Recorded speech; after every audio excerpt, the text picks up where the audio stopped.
इसके बाद next question आपका 93, निम्नलिखित में से कौन सी व्यक्तिगत विभिन्नताएं अधिगम को प्रभावित नहीं कर सकती हैं? बी यानी कि केवल बी, सी और ई, यानी कि कौन सी? बी मतलब ऊंचाई, सी मतलब रक्त समूह और रूप रंग। नेक्स्ट है इसका क्वेश्चन 94, किसी क्षेत्र में विद्यार्थियों के कार्यों का संकलन जिसमें बुद्धि, आत्मचिंतन और उपलब्धि प्रदर्शित होती है उसे कहा जाता है डी यानी कि पोर्टफोलियो। ये एक्सप्लेन किया हुआ, इसको पढ़ लीजिएगा। नेक्स्ट क्वेश्चन 95, यदि आपके मित्र का मोबाइल नंबर बदल जाता है और आप अक्सर उसके पुराने नंबर पर फ़ोन करते हैं, यह किसका उदाहरण है? देखिए, अधिगम का सकारात्मक अंतरण, नकारात्मक अंतरण, शून्यांतरण और त्रिपक्षीय अंतरण। तो ये क्या है? बी यानी अधिगम का नकारात्मक अंतरण। नेक्स्ट है 96, ब्लूम के शैक्षिक उद्देश्यों के वर्गीकरण के अनुसार संज्ञानात्मक क्षेत्र की श्रेणियाँ निम्नलिखित में से कौन सी हैं श्रेणियाँ? देखिए, ए प्राप्त करना, मूल्यांकन करना, अनुप्रयोग, ज्ञान, संगठन।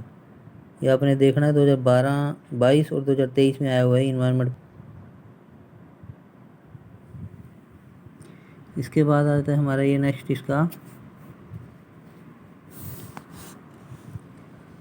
इसका आपका आंसर आएगा ए यानी बेंजामिन ब्लूम, ये दिया हुआ इसमें ए आंसर है इसका आपका। ए मीन केवल सी और डी, क्या आएगा? केवल सी और डी। सी और डी क्या है? अनुप्रयोग और ज्ञान, अनुप्रयोग और ज्ञान आएगा। नेक्स्ट है 97, नीचे दो कथन दिए गए हैं, कथन 1 और कथन 2। किशोरावस्था के समय शैशव एवं प्रौढ़ता के मध्य वृद्धिता विकास का संक्रमण काल होता है। किशोरावस्था भावात्मक स्थायित्व एवं अत्यधिक राह की कालावधि है। तो इनमें से सही उत्तर आपने सुनना है, कौन सा सही है? एक और दोनों सही हैं, दोनों गलत हैं, एक सही है, दो गलत है, एक गलत है, दो सही है। तो ये देखना आपने इन्वायरमेंट साइंस का 2023 के पेपर के साथ जो फर्स्ट पेपर है उसमें आया हुआ ये सी का है। कथन 1 सही है लेकिन 2 गलत है। देखिए, पहला क्या है? किशोरावस्था का समय शैशव प्रौढ़ावस्था के मध्यवर्ती विकास का संक्रमण काल होता है, और किशोरावस्था भावात्मक स्थायित्व एवं अत्यधिक राहत की कालावधि। इससे स्पष्ट हो जाता है कि इसका आंसर सी है। नेक्स्ट क्वेश्चन आपका आता है 98, विस्फोटी व्यवहार के प्रवृत्ति विद्यार्थी के समीप जाने और उसे अनुशासित करने के लिए निम्नलिखित में से किस प्रविधि की अनुशंसा की जाती है? अनुशंसा मतलब सिफारिश की जाती है। किस प्रविधि की? सी की। सी मतलब सम्मानपूर्वक, संक्षेप में परंतु दृढ़तापूर्वक बात करें। देखिए, सी है इसका आंसर। इसके बाद हम लेते हैं 99, इशिता अपनी वार्षिक परीक्षा से पहले हफ्तों से पहाड़ों का अभ्यास कर रही थी।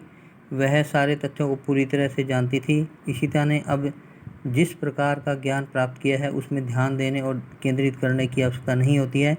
इस प्रक्रिया को निम्न में से किस रूप में जाना जाता है? ये 4 आंसर दे रखे हैं, तो सी आंसर है इसका, स्वचालीकरण के रूप में, ऑटोमेटिसिटी, वो ऑटोमेटिसिटी बोलते हैं। 99 क्वेश्चन नंबर। इसके बाद है क्वेश्चन नंबर 100, अधिगम प्रक्रिया के निम्नलिखित सोपानों को आरोही क्रम में व्यवस्थित कीजिए। अभिप्रेरण की आवश्यकता, अन्योन्य क्रिया, लक्ष्य परिवर्तन, इधर दिया हुआ आपके तत्परता, अधिगम स्थिति, समायोजन, निर्धारण, ये हैं। तो इसमें से सही उत्तर का चयन करना है। सही उत्तर है बी। बी का मतलब AEBDCFGH, ये सीरीज है।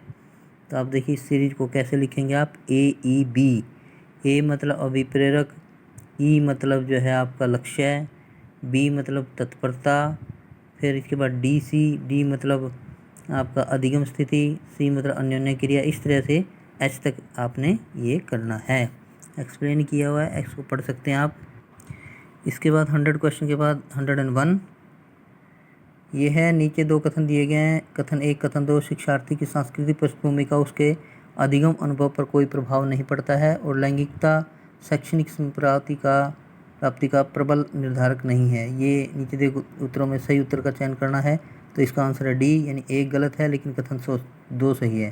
तो 1 गलत क्यों है? देखिए, विद्यार्थी की सांस्कृतिक पृष्ठभूमि का उसके अधिगम अनुभव पर कोई प्रभाव नहीं पड़ता है। पड़ता है भाई, बिल्कुल पड़ता है।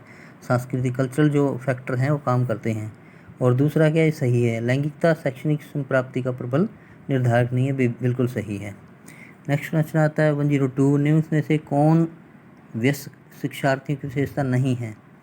ये देखिए कौन कौन से नहीं है। सी मतलब क्या है केवल सी और ई। सी मतलब वे उच्च स्थिर पहचान खोजते हैं और ई बहुधा समसामयिक मूल्यों पर प्रश्न उठाते हैं। ये इसका आंसर है 102 का। और ये लास्ट क्वेश्चन इस वीडियो का 103 नंबर पे, NSQF किसके स्तर में श्रेणी के अनुसार योग्यताओं को व्यवस्थित करता है? क्या आंसर है? 4 आंसर दे रखे हैं, ज्ञान कौशल अभिवृद्धि, ज्ञान कौशल अनुभव, ज्ञान उपलब्धि अभिवृद्धि, कौशल अनुभव अभिवृद्धि। तो ये 2021 में आया शिफ्ट 1 में NTGC नेट पेपर में ए भाग है इसका, ज्ञान कौशल अभिवृद्धि इसका आंसर रहेगा। इसी के साथ आपकी वीडियो भी समाप्त होती है। 103 क्वेश्चन आपके ऑलरेडी हो चुके हैं। कंटिन्यू क्वेश्चन करवा रहा हूँ मैं आपको। 103 क्वेश्चन 103 क्वेश्चन हो गए हैं। इसको आप ना कमेंट नहीं करते हैं, आप कमेंट करिए। आप मुझे बताइए कि और किसी अच्छे तरीके से अगर चाहते हैं और बताइए, करवा दूँ मैं आपको। दूसरा है कि आप इसको लाइक भी करिए, सब्सक्राइब आपकी मर्ज़ी है, करें ना करें। मुझे लगता है किसी के कहने से कोई सब्सक्राइब करेगा, वो आपकी मर्ज़ी है। लाइक ज़रूर करें और कमेंट ज़रूर करें। Thank you.